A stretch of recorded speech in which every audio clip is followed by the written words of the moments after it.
Have you received this letter in the mail from the IRS about your child tax credit and you're wondering how it works and how it's going to play into your tax planning? We're going to break it down today. We're going to talk about how these child tax credits work, who is eligible, how it's going to impact your 2021 taxes, and how you should use this money. I'm Chelsea Brennan, the founder of Smart Money Mamas, where we help moms build thriving relationships with money so they can create lasting wealth in alignment with their values. Today, I really want to dig deep on the question of this child tax credit because we know a lot of moms are wondering when the money's coming in, how to use it, and how it could help or hurt them when they file taxes next year. So let's get rid of any myths and clear this up. Let's get started.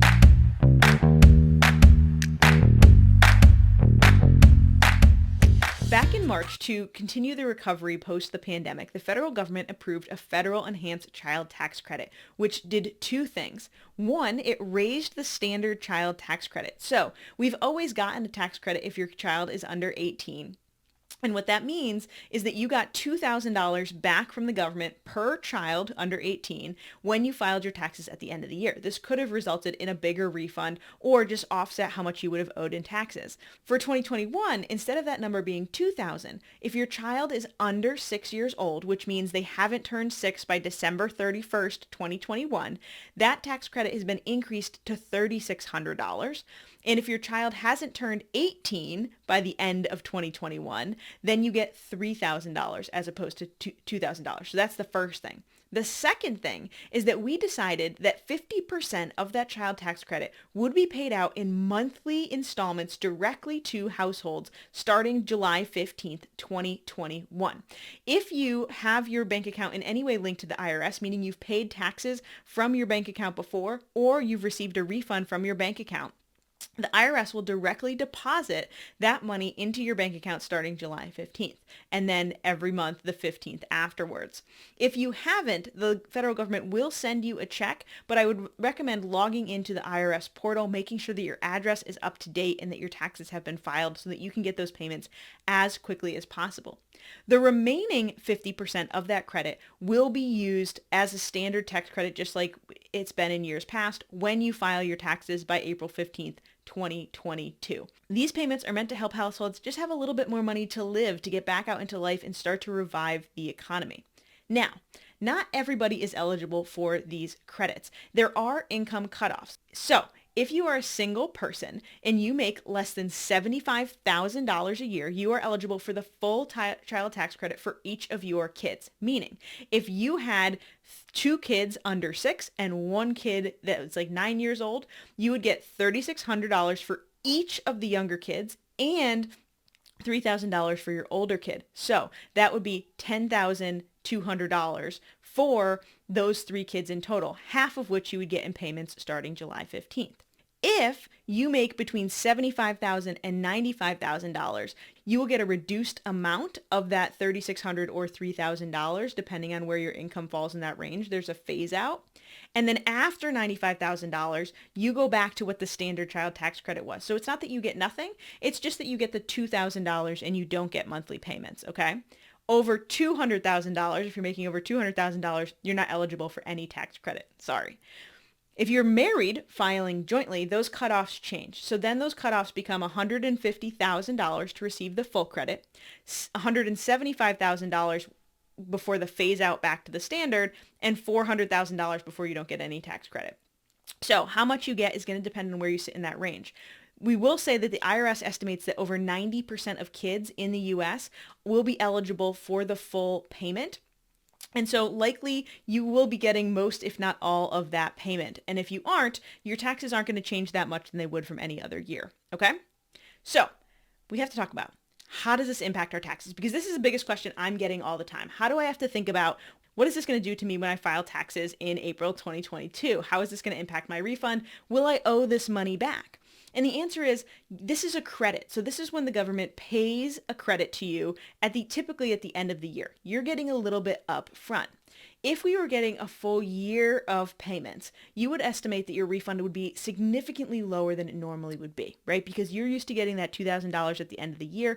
You would be getting it through the year, which means it's either not offsetting what you owe or it's not coming back to you as a refund.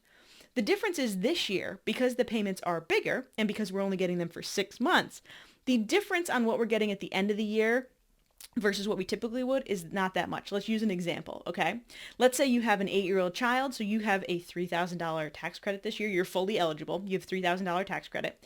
You're going to receive $250 a month from July through December. That's going to equal $1,500. So you got $1,500 in advance.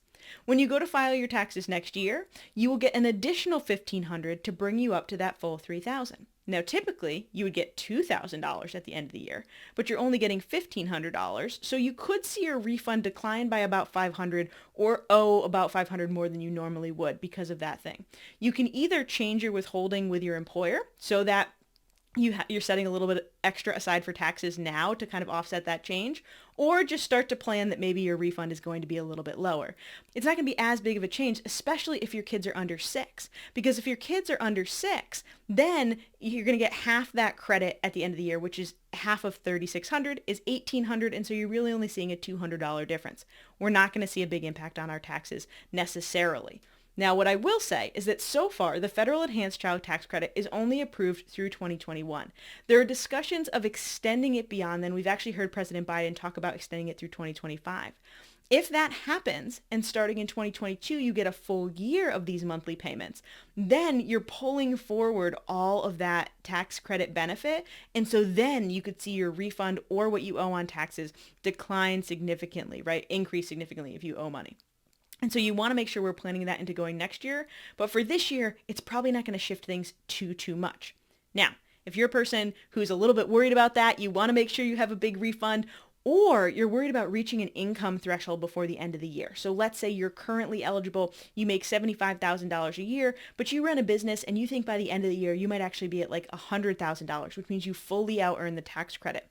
That could be a problem because you will no longer be eligible when you file, which means that credit will not be applied to your account and you could owe a lot of money, even part of what they've already paid out to you. And so to think about that, you might want to opt out and just get the full amount at the end of the year if you're worried about kind of being on the edges of those thresholds.